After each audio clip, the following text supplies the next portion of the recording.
Serials சொல்லலாம் இல்லைங்களா? தமிழ் சீரியல்ஸ்ல அது ராஜா ராணி ஆகட்டும், பாரதி கண்ணம்மா ஆகட்டும், பாண்டியன் ஸ்டோர்ஸு, சித்தி 2, ரோஜா, வானத்தை போல, காயல், நந்தினி எதுவா வேணா இருக்கட்டுங்க. எல்லாமே விபச்சாரம், வன்முறை, குற்றங்களை பரப்பக்கூடியதாக இருக்குது. இவன் பொண்டாட்டி அவன் வச்சிருக்கான், அவன் பொண்டாட்டி இவன் வச்சிருக்கான்ற கான்செப்ட் எல்லாம் நார்மலைஸ் ஆக்கக்கூடிய விஷயங்களாக இருக்கு.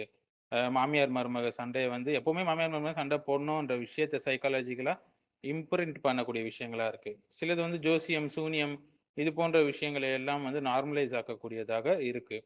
ஆ பலதெய்வ கோட்பாடுகள், அது ருத்ரமாதேவி ஆகட்டும், எது வேணா ஆகட்டும், எந்த மர்ம தேசம் ஆகட்டும், எதுவாகட்டும். மந்திரம், பேய், சூனியம் இதெல்லாம் ப்ரமோட் பண்ணக்கூடியதா இருக்கு. இல்லைங்களா? சந்திரகுமாரி போன்ற நாடகம். இதெல்லாம் பார்த்துட்டு அழுன்னு அழுவுறாங்க நம்ம வீட்டு லேடீஸ்லாம்.